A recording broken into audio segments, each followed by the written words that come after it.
Hey y'all, it's Maddie from the Itty Bitty Homestead Committee. My folks just left from their trip out here, so I'm a little more back on schedule, and I thought that y'all would really like an update on our most recent hatching of quail, and if y'all would like to have an update on Vanessa and what we are doing with her. Because if you watched my last video, you will know that her babies are about weaning age, which means we need to start reevaluating her to see if she is ready to breed and who we should breed her with. So let's hop into it. Something weird we got in this batch of babies is this little baby with wry neck, and we have been treating it for the past couple of days to see if it betters itself, seeing if maybe it was a vitamin E deficiency or if it was a problem in hatching. And unfortunately, I don't think this little guy is going to fix his neck. And he has been eating and drinking just like the other chicks. He just has this weird head thing going on. So I think the best thing to do for him is going to be humanely cull him, which is unfortunate because he's actually the largest chick in this batch, but I don't feel right just keeping him. We had about 20 hatch in this batch and are doing wonderful. And then Mr. Gusgus is in with them. And we knew it was kind of a gamble to keep Gusgus in with the quail chicks, but after watching him for a while and seeing how he did with everyone, he actually does really well with the quail chicks and kind of just enjoys the company. But we'll continue checking to make sure that they get along and keeping an eye on them, and if need be, separating them out of the brooder. Because Gus and these baby birds are only a day or so difference in age. The only difference is their size. So we will just kind of see how they would do, and so far they're doing great, and if the needs arise, we will separate. We also have a round of chicks that'll be born in about 9 days. This was the incubator that we had a lot of trouble with last time, and we actually lost an entire hatching from this, so I'm hoping that this time we do better. If not, then the manufacturer said that we can, take it back and replace it. I'm hoping it was just user error last time, but the problem we had last time was the temperature was reading 101.5 up here, and in the back was reading about 99.5-ish, give or take 0.1 in the temperature gauge we had in the back. And for whatever reason, we totally just lost every single egg except for one in this last batch. So I'm hoping it doesn't happen again, but if it does, the manufacturer said we could get a replacement, but we'll see. And of course, we have this batch that just went in after our most recent batch, which will hatch in about 18 days.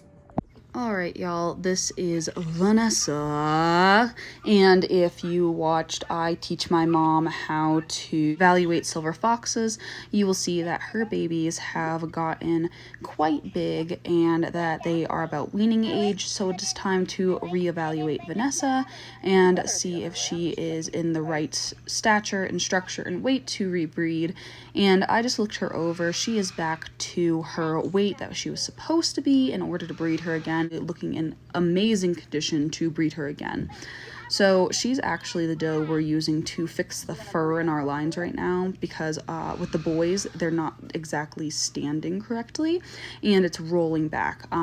Vanessa doesn't really have that problem. The only reason we haven't shown Vanessa is she has that little white mark on her nose, and it is aggravating because it does seem to genetically transfer to her kits, but we did get a couple of really nice does out of her that didn't have that problem this time.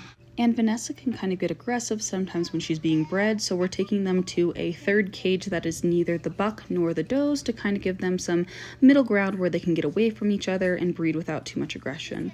So I really wanted to breed her to my buck Wiley.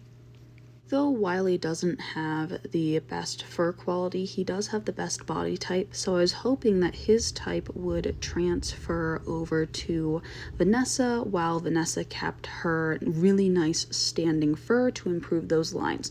And as you know, Wiley has been doing amazing when it comes to his showing career so far as a junior, and he just has some really nice type, and as the days go by and the more and more he grows, I am more impressed with this little buck.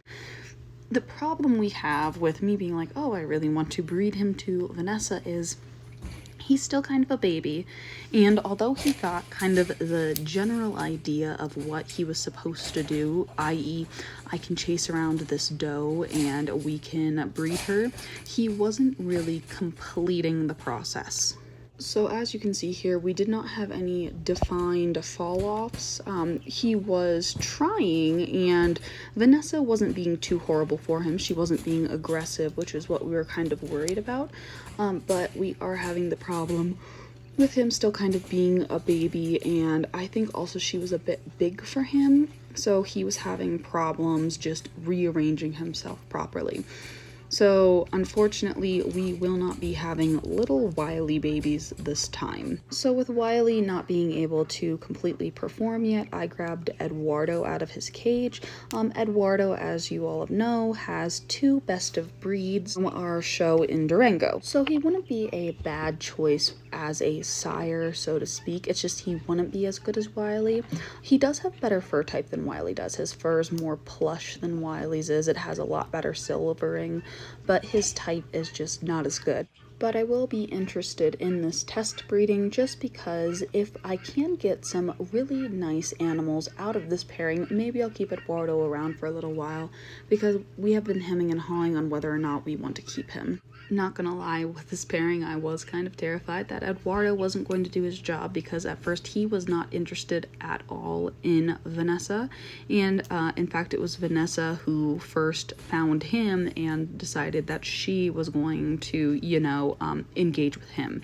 But after a little bit of chasing around and going after each other, Eduardo did have more interest in her. I will say that this is not the only time we bred them together. This was just their first meeting, and I did have to move Eduardo around to the correct side, but this wasn't their last meeting. We went ahead and I bred them again about 12 hours after this, but I didn't record them long enough because I didn't think y'all would be interested in bunny humping for that long. Altogether, though, Eduardo had 3 fall-offs in the first session and 3 fall-offs in the second session for a total of 6, so hopefully in the next couple of weeks we will see new silver fox babies. But anyways, that's the update I have for y'all. I'm really hoping that our next hatch does really well when it comes to the quail, and that Vanessa continues to be an amazing mom. She did not lose a single kit out of her current litter that's just about to wean, so I am just so happy with her and how she is doing, and she picked up her condition really nice again, and I'm smitten with that doe. That doe has been doing excellent. But that's all I really have for y'all today, and I want to thank y'all so much for getting to the end of the video, and I'll see y'all in the next one. Bye.